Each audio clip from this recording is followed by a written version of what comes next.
입니다. 와, 네, 하이파이브 한번 하시고, 네. 안녕하세요. 저는 방금 소개받은 이미향입니다. 제가 김태승 선생님을 알게 된 건 한 10년 전에요. 제가 초창기 강의를 막 할 때 웃음 치료라는 그 과목을 제가 인천 연수동에 있는 평생학습관에서 수업을 듣게 되었습니다. 그때 굉장히 인기가 많으셨어요. 너무 잘생기시고 키도 크고 그래서 인기가 많았는데 이 말을 꼭 해달라고 하시더라고요. 네, 그런데 제가 어떤 모습보다 아직까지 더 기억에 남는 것은 저에 대한 한마디의 울림 있는 말이었어요. 제 차가 한 10년 정도 되는 차였는데 그 차를 이제 선생님을 모시고 식당을 가게 되었습니다. 이렇게 임원이랑요.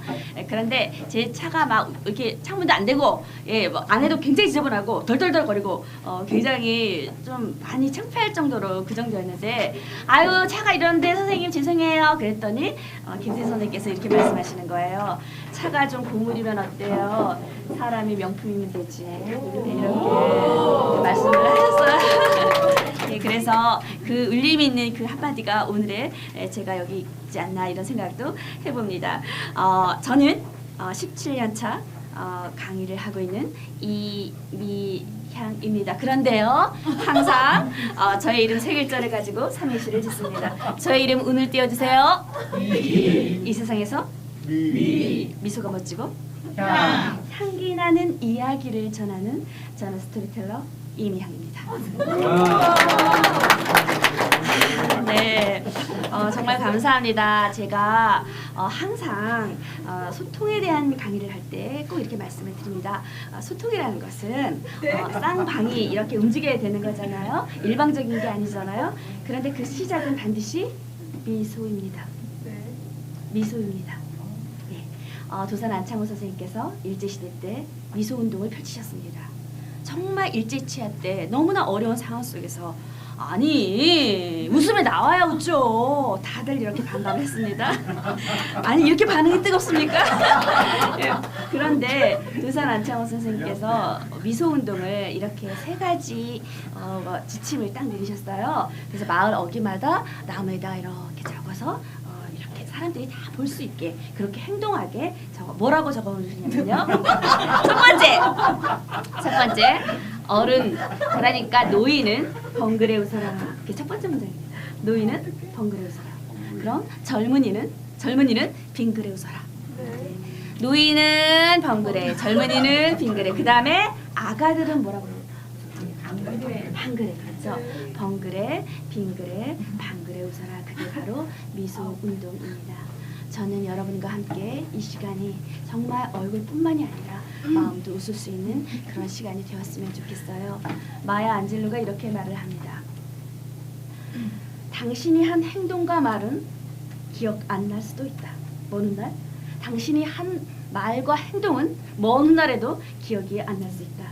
그러나 당신이 느끼게 한 그 기분은 영원히 간다. 제가 여러분에게 드릴 수 있는 그 기분이 여러분에게 평생 가는 그런 기분 좋고 행복한 그런 시간이 될 줄 저는 믿습니다. 제가 믿으면 그냥 어떤 분이 아멘을 하시는. 네. 저는 아까 스토리텔러 이미향입니다 이렇게 소개를 해드렸어요. 그런데 여기 하나 더 붙였습니다. 수식어를 다크라는 말을 붙였습니다. 아니 브라이트, 라이트 좀 밝은 거 좋은 뜻을 가진 걸 수식어로 해야지 무슨 다크라는 말을 그렇게 스토리텔러라는 말을 거기 붙였어요. 이렇게 말씀하실지 모르겠어요. 저는 어두운 곳, 소외된 곳, 약한 곳, 절망의 끝에서 울고 있는 사람들에게 좋은 이야기를 나눠주는 희망을 주는 그런 이야기꾼이 되고 싶어서 제가 다크라는 말을 붙였습니다. 요즘은 다크 투어리즘이라고 많이 들어보셨나요? 여행을 할 때도 아주 경관이 뛰어난 그런 곳을 여행하는 것이 아니라 정말 어떤 역사적인 아픔이 있는 그런 곳을 다니면서 자신의 삶을 돌이켜보는 게 굉장히 유행입니다. 그래서 저는 다크 스토리텔러라고 이름을 붙였습니다. 우리는요 스토리텔링 애니멀입니다. 우리는요 스토리텔링 애니멀입니다. 우리 인간의 본능이 3대 욕구가 있습니다. 그게 뭘까요? 수면욕입니다. 첫 번째는. 그또 뭐가 있을까요? 식욕입니다. 또 뭐가 있을까요? 중요한 거! 성욕이 있습니다. 식욕과 성욕과 수면욕이 있는데 아니 왜 이렇게 오글을 많이 그게 재밌으세요? 네. 식욕과 성욕과 수면욕이 있는데 그 중에 가장 지금 이 시대에 살고 있는 우리가 생각해 보아야 할 본능은 뭐냐면 호모나리스, 그러니까 이야기 본능을 가지고 있다라는 겁니다. 이야기 본능을 가지고 있다라는 겁니다. 아유, 내 얘기 좀 들어봐. 내 얘기를 저기 글로 쓰면은 책은 3권, 4권, 5권은 될 거야. 이런 말씀 많이 들어보셨잖아요. 물론 허구의 이야기, 픽션의 이야기도 이야기. 우리가 만들어 나가는 삶의 이야기도 이야기입니다. 그 삶의 이야기는 그 문학의 세계에 영향을 주고요. 그 문학의 세계는 또 우리의 삶에 영향을 주고 이렇게 이야기 본능을 우리는 가지고 있다라는 말씀을 여러분에게 드립니다. 저는 유리에슨이라는 프린스턴 대학교의 교수가 실험한 것을 굉장히 주목하고 있습니다. 그분이 어떤 실험을 했냐? 어떤 실험을 했냐면요. 한 사람이, 한 여학생이 이야기를 합니다. 그리고 11명의 청중들이 이야기를 듣습니다. 한 사람은 화자고 11명은 청자가 되는 겁니다. 그런데 그때 머리에 우리 둘의 섭렵이라는 부분이 어떻게 활성화가 되는지 fMRI 기계로 이거를 촬영을 합니다. 동시에 촬영을 합니다. 섭렵이라는 부분이 어떤 정서 기능을 담당하는 그 부분이 어떻게 움직이는지 촬영을 합니다. 한 사람의 여학생이 어떤 이야기를 하냐, 뭐 별 얘기 아니에요. 엄청난 얘기 아니에요.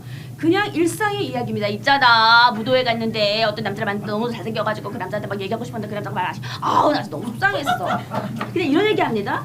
그런데 11명은 그냥 말 안 해요. 들어요. 어머, 웬일이야. 그렇게 듣기만 합니다. 그런데 놀랍게도 한 명의 화자의 두뇌와 그 섭렵이라는 부분과 11명의 청자의 그 친구들의 뇌 섭렵이라는 부분이 같이 동시에 움직이고 있다. 그 부분이 활성화가 되고 있다라는 사실을 발견하게 됩니다. 제가 좀 영어 좀 쓰겠습니다. Brain to brain coupling. 뇌와 뇌가 연결되고 있다라는 겁니다. 우리의 뇌, 제가 말하는 전 화자예요. 여러분 청자입니다. 저의 말과 저의 그냥 듣는 여러분, 저의 두뇌와 여러분의 두뇌가 막 이렇게 교감이 되고 있다라는, 소통이 되고 있다라는 거예요. 그게 브레인 투 브레인 커플링입니다. 이게 얼마나 놀라운 사실입니까? 그런데 저와 여러분 사이에 뭐가 있다고요? 이야기가 있습니다. 여러분과 저의 사이에는 이야기가 있습니다. 저는 삶을 정말 이렇게 정의를 내립니다. 어떤 사람들을 만나고요, 사건을 일으키고요, 또 그걸 또 해결해 나가고요, 얽히고 설키고요, 뭔가 이런 과정들이 우리의 삶의 이야기, 삶은 곧 이야기가 아닌가 저는 이렇게 생각을 합니다. 오래전에 쓰나미라는 엄청난 해일이 왔잖아요, 일본에. 그래서 난리가 났습니다. 아니 2만 명이나 죽은 하나의 사건이 지금 벌어졌습니다. 아이고 어떡하나, 2만 명이나 갑자기 죽었어 한 번에, 이렇게 해서 특별히 났잖아요. 그런데 기타노 다케시라는 그 어떤 영화 배우 겸 감독 겸 작가 겸 이분이 뭐라고 하시냐, 아니요 2만 명이 죽은 하나의 사건이 아니라 한 사람이 죽은 2만 개의 이야기가 사라졌다. 한 사람이 죽은 2만 개의 이야기가 사라졌다. 이렇게 말을 합니다. 우리는 각각 한 편의 이야기를 지금 쓰고 있는 중입니다. 여러분이 그 이야기의 작가이고 주인공입니다. 그래서요, 제가 이 그림을 잠깐 보여드리겠습니다. 스토리텔링. 요즘은 스토리텔링 시대입니다. 근데 스토리텔링이요, 텔이라는 것은 상대방에게 어떤 말뿐만이 아니라 그 퍼포먼스, 어떤 미술, 어떤 음악, 어떤 모든 것들을 상대방에게 전달하는 것을 텔이라고 합니다. 스토리텔링이 제가 우리의 삶이라고 말씀을 드렸잖아요. 이야기라고 말씀드렸잖아요. 그런데 이 그림을 한번 잠깐 보세요. 이 명화예요. 원래는 이 원본이 4m나 됩니다. 가로가. 그리고 세로가 1m입니다. 그런데 고씨가 그렸습니다. 누가 그렸을까요? 고씨입니다. 화가 고씨. 고갱이 그렸어요. 아유, 어쩜 이렇게 똑똑하세요. 여기서 고씨가 이렇게 명화를 마지막으로 나는 이렇게 열정을 다 불사르는 작품을 나는 정말 마지막에 이렇게 남긴다. 동료 화가에게 이렇게 편지를 썼습니다. 더 이상의 작품은 없다 나에게. 이게 최선이다. 최선의 최고의 작품이다. 이렇게 남긴 작품인데요. 이렇게 긴 명화 제목을 보셨나요? 예, 우리는 시작. 우리는 어디에서 왔는가? 우리는 무엇인가? 우리는 어디로 가는가? 라는 제목의 명화입니다. 한번 보세요. 우리 삶이 어떻게 드러나나?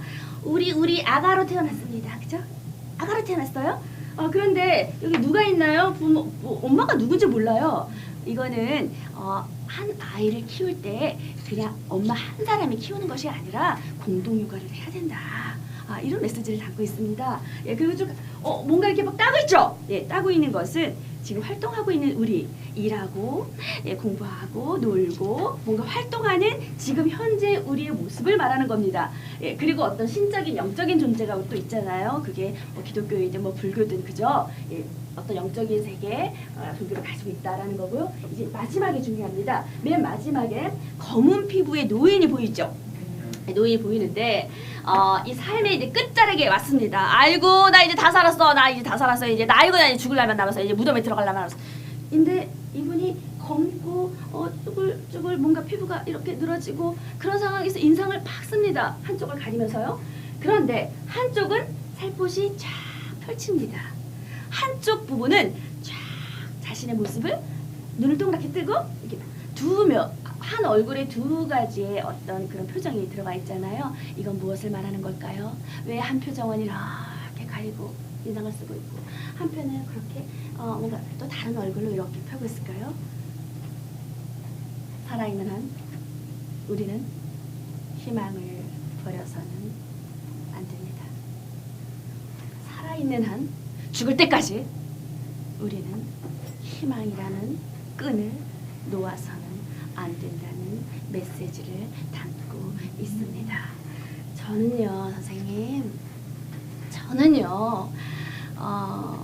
제 자신에 대한 삶을 제대로 살지 못하면서 32살 때까지 그렇게 살아왔습니다. 왜냐하면요, 항상 저의 삶의 이야기를 풀어낼 거예요. 여러분이 한 분이라도 저의 이야기를 통해서 정말 그래 맞아 끝까지 희망을 놓치면 안 돼. 내가 지금 이 상황에서 정말 나 지금 울고만 있었는데 나 다시 일어설 거야. 이런 용기와 자신감을 가졌으면 좋겠어요. 저의 이야기가 그런 도움이 되었으면 좋겠습니다. 에밀리 디킨스의 시가 있습니다. 내가 만일이라는 시인데요. 책에도 제가 썼습니다. 내가 만일 한 사람의 가슴앓이를 멈추게 할 수 있다면 나는 헛되이 산 것 아니라. 내가 만약 한 사람의 상처 하나를 덜어낼 수 있다면 나는 헛되이 산 것 아니라. 내가 만약 울고 지친 한 마리의 울새를 자신의 둥지로 돌려보낼 수 있다면 나는 헛되이 산 것 아니리라는 시가 있습니다. 제가 정말 이렇게 이른 새벽 제가 5시에 출발했어요. 집에서요. 제가 정말 아무것도 따지지 않고 무조건 달려갔거든요. 저는 저에게 강의를 시켜준다고 하고 어떤 자리를 마련해준다고 무조건 묻지도 않고 따지지도 않고 보험입니다. 보험 그냥 무조건 달려옵니다. 누군가에게 저의 이야기가 희망이 되기를 소망합니다. 저는 어렸을 때부터 너무나 많이 엄마가 할머니로부터 구박을 받은 거예요. 딸이고 셋째가 제가 셋째거든요. 아들을 못 낳는다는 이유로 너무나 구박을 하신 거예요, 시어머니가. 그래서 미역국도 안 끓여주시고 냉방에서 온돌이를 하셨다고 합니다, 저희 엄마가요. 그래서 우리 아빠가 아유 그래도 군불이라도 떼줘야지 하면서 이렇게 불을 지피면 막 소리를 지르면서 할머니가 떼지 말라고 그렇게 하셨대요. 그러니까 엄마는 상처를 많이 받았고 그 화가 계속 켜켜이 쌓여져 있었던 거예요. 그 모진 세월을 계속 그 분노가 어디로 갔겠습니까? 자녀한테로 갑니다. 분노는 아래로 흐르게 되어 있습니다. 위로 안 갑니다. 못 갑니다. 아래로 저는 그 엄마의 그 감정의 모든 것들을 다 부정적인 것들을 제가 받았어요. 감정 그릇이었어요. 제가요. 엄마의 감정을 받아내는 그릇이었거든요. 그렇게 욕을 하고요. 때리고요. 어딜 봐서 제가 그렇게 맞으면서 자랐을 것 같아요. 그죠? 그렇게 때리고 욕을 하고 엄마가 항상 저에게 정말 따뜻한 말 한마디, 미양아, 이렇게 저는 기억이 없습니다. 지금까지 살면서 미양아 이렇게 다정하게 부르는 목소리를 저는 기억하지 못합니다. 그런데 제가 가장 슬펐던 것은 초등학교 입학 때예요. 그날도 엄마한테 엄마 있잖아, 초등학교 그때 국민학교라고 했습니다. 국민학교 저기 운동장 거기에서 하는데 엄마랑 같이 친구들 손잡고 가는 거라 그러는데 엄마 왜 준비 안 해? 제가 그랬어요. 그래서 저희 엄마가 뭐라고 하시냐면, 제 일생의 가장 슬픈 날입니다. 그날이 눈물 없이 들을 수 없는 날이에요. 왜? 내가 왜 운동장 가서 서서 너가 저도 혼자 서서 있으면 돼가지고 왜 엄마 보고 지금 준비하라고 그래? 이 소리를 지르시는 거예요. 제가 그러면서 가방을 그 말까지는 그래도 견딜만 했어요. 근데 가방을 저한테 딱 던지는 거예요. 그 가방을 정말 언니들이 쓰던 가방, 그 허름한 가방에다 끈을 이렇게 달아서 던져주시는데 저는 이렇게 매는 것도 몰랐어요. 그래서 그거를 이렇게 질질질 이렇게 끌다시피 하면서 운동장에 갔습니다. 그런데 아무도 없었어요. 왜 그랬을까요? 갑자기 비가 올 것 같으니까 장소를 이동을 한 거예요. 강당으로. 저는 그것도 모르고 왜 아무도 없지? 그러면서 그렇게 계속 기다리고 있었습니다. 갑자기 비가 막 내리는 거예요. 8살짜리 작은 여자아이가 그렇게 큰 운동장에서 가방을 밑에다 들고 온몸이 다 젖도록 그렇게 비를 맞고 있는 장면을 한번 생각해 보세요. 저는 제 아이한테 이제 베드타임 스토리를 이제 했거든요. 저희 아이가 3살 때부터. 그때 저에 대한 이야기를 했어요. 할머니가 글쎄 엄마 우리 운동장에 가서 엄마 울었어. 엄마 얼마나 슬펐을지 몰라. 엄마 계속 울었어. 이렇게 얘기를 했어요. 저희 딸한테. 저희 딸이 이런 말을 합니다. 7살이에요. 엄마 이제 그만 슬퍼해. 엄마 이제 슬픈 거 지나갔어. 엄마 이제 기쁜 일만 있을 거야. 사랑해. 저희 아이의 그 말이 얼마나 위로가 되든지 저는 그렇게 저희 아이 존재를 그렇게 느끼면서 그때 저의 그 쌓였던 감정을 풀었습니다. 저는 32살 때까지 엄청난 이제 정말 막 살았습니다. 뭐 자존감이 뭡니까? 자존감이 정말 이걸 다 일일이 얘기할 때는 정말 밤을 새야 될 정도로 제 존재감 없이 저를 그냥 함부했습니다. 저를 그냥 함부했어요. 그러면서 살았습니다. 32살 때 나 이제 남편 착한 남자 만나가지고 나 이제 행복 시작 불행 끝 고통 총량의 법칙이 있다는데 고통 다 썼어 이제 총량 이제 다 썼으니까 이제 행복이 시작될 거야 기대했습니다. 말해서 통장 2천만 원의 남자와 결혼을 하게 시어머님을 모시게 됩니다. 시어머님이요, 우리 엄마가 미안해 왜 그래 이 소리가 저의 어머님 시어머님이 우리 친정 엄마와 명찰만 바꿨지 똑같은 사람을 만나게 됩니다. 뭐가 그렇게 시애미가 잘못되냐? 그래 누가 잘못해? 사촌동자한테 물어봐라. 누가 잘못했냐? 왜 울어? 저는 제가 울지도 못합니다. 뭐 울면 난리가 납니다 또. 네. 그리고 뭐 해물찜을 드시다가 이게 없지를 않으시나 하얀 옷에 이게 하얗게 점이 막 퍼진 적도 있습니다. 그렇게 함부로 하시는 거예요. 저희 어머님도요. 북한 군인 출신입니다. 그렇게 하면서 제가 우울증을 겪게 됩니다. 그런데요, 그 우울증을 겪으면서요, 저는 정말 이제 포기하자. 이제 내 삶은 이제 끝까지 갔어. 내 기대 없어, 희망 없어. 자식이 아무런 위로가 안 되는 거예요. 저희 아이 그때 제 우울증을 알았을 때가 2살이었거든요. 아무런 도움이 안 되고요. 오히려 그 아이한테 더 욕을 하고 더 때립니다. 2살짜리 애를요. 그렇게 우울증을 겪다가 운명적인 제가 또 이 얘기도 안 해드릴 수가 없어요. 제가 저희 이 집이 복도식이었거든요. 인천시 연수동 주공아파트 205동 707호에 살았습니다. 제가. 근데 거기에 그 복도에 제가 이제 술을 항상 마셨어요. 하루를 못 견딥니다. 술을 안 마시면.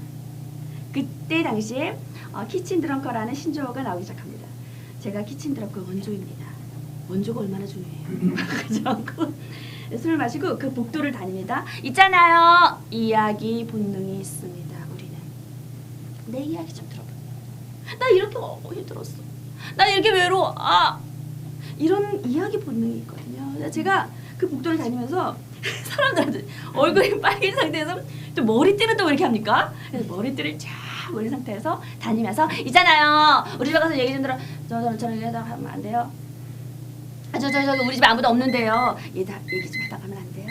네, 이렇게 그런 우울증을 겪다가 한편의 운명 같은 이야기를 만나게 됩니다. 그게 바로 강아지똥이라는 그림책이었어요. 거기에 모든 그림책뿐만이 아니라 모든 문학은 희망을 노래합니다. 희망이 담겨져 있어요. 저는 그곳에서 희망의 꽃을 봅니다. 민들레 싹에게 강아지 똥이 말을 건네는 그 장면에서 저의 인생은 바뀝니다. 있잖아. 나는 똥이고 너 싹인데, 너 민들레 싹인데 왜 이렇게 예쁘냐? 너 누가 이렇게 만들어줬어? 하나님이 그렇게 만들어줬어. 너 이렇게 예쁘게 만들어줬고 나는 왜 똥으로 만들었어? 있잖아. 나 나중에 하늘의 별처럼 더 예뻐진다. 그런데 너가 필요해라는 말을 한마디 합니다. 똥한테 너가 필요해라는 손을 이렇게 상상을 하는 거죠. 제가 그림책 속에서. 너가 필요해라는 말을 합니다. 저는 그 손이 저를 향한 그 손내밈이라고 받아들인 거예요. 그때부터 술을 안 마십니다. 담배는 조금씩 핍니다. 술을 안 마시고 그때부터요. 제가 다음날 어떤 행동을 하냐. 인천 시각장애 복지관에서 책을 녹음을 하는 그런 봉사활동을 제가 시작합니다. 어두운 곳에 있는 아이들, 장애를 가진 아이들, 앞이 안 보는 아이들, 그런 아이들을 대상으로 제가 정말 필요한 존재가 되고 싶다라는 생각을 하게 된 거예요. 그 한마디가 저의 인생을 바꿉니다. 네가 필요해. 너가 얼마나 소중한데 그러니? 그 한마디가 저를 그렇게 행동하게 한 겁니다. 그때부터 수업을 또 하게 되고 저 복지 선생님들 저기 우리 교육 좀 해주세요. 그래서 복지 선생님 저기 부모 교육 좀 해주세요. 부모 교육. 그 남편 회사에 이렇게 해서 제가 5권의 책을 내고 키친 드렁커였던 한 주부가 전국을 돌면서 강의를 하는 강사가 될 줄 누가 알았겠습니까? 네, 그래서 저는 이제 저 이야기를 이렇게 동영상 강아지똥이란 동영상을 잠깐만 보여드릴게요. 시간 오버하더라도 조금 들어와 주세요. 네.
참 좋겠다. 그렇게 아름다운 꽃을 피울 수 있어서. 너의 도움이 필요해. 뭐라고? 그러니까 아무도 나를 원하지 않았는데 나같이 쓸모없는 똥의 도움이 필요하다는 거야? 꼭 필요해. 네가 나의 걸음이 돼줘야 돼. 걸음이 된다고? 내가 걸음이 되다니. 그것도 예쁜 꽃을 피우기 위해 걸음이 된다고? 예쁜 꽃을 피게 하는 것은 바로 네가 하는 거란다. 정말 내가 꽃이 된다고? 그럼 내가 별처럼 예쁜 꽃이 되는 거야?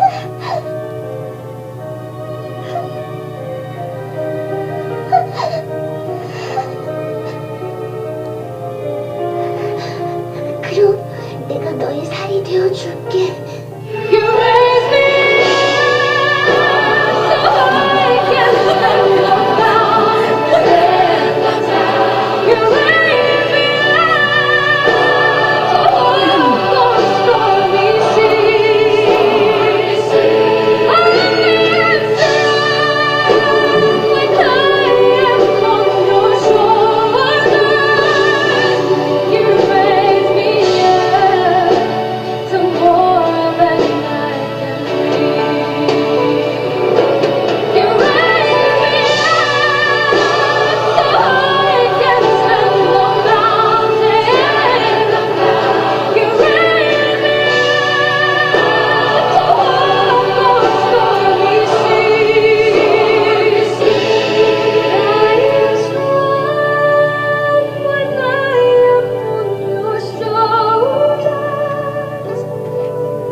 명심부감에 이런 말이 나옵니다. 천불생 무록지인, 지불장 무명지초. 하늘은 복 없는 사람을 땅에 태어나게 하지 않고 땅은 이름 없는 풀을 자라게 하지 않는다. 다 저마다의 역할이 있다라는 거죠. 다 저마다의 복이 있다라는 거죠. 그걸 우리는 누리면서 사는 것이 정말 진정한 행복이 아닌가. 여러분들은 여러분들의 인생 이야기를 앞으로 어떻게 써내려 가실 건가요? 써니라는 영화에 이런 대사가 나옵니다. 있잖아 춘하야, 나 지금까지 내가 내 뒤를 이렇게 과거를 봤더니 나에게도 히스토리가 있더라고. 히는 라틴어로 쓰다라는 뜻입니다. 스토레아는 스토리, 이야기를 쓰는 것이 역사입니다. 나라와 국가에만 역사가 있는 것이 아니라 여러분의 인생에도 역사가 있다. 있잖아. 근데 거기에 내가 그 역사의 그 인생의 주인공이더라고. 조연도 아니고 방관자도 아니고 엑스트라도 아닌 글쎄 내가 주인공이더라고. 여러분의 인생 이야기의 주체자가 되어서 능동적으로 그 아름답게 써내려가는 여러분의 삶의 모습, 삶의 이야기가 되기를 소망합니다. 지금까지 저의 이야기를 경청해 주셔서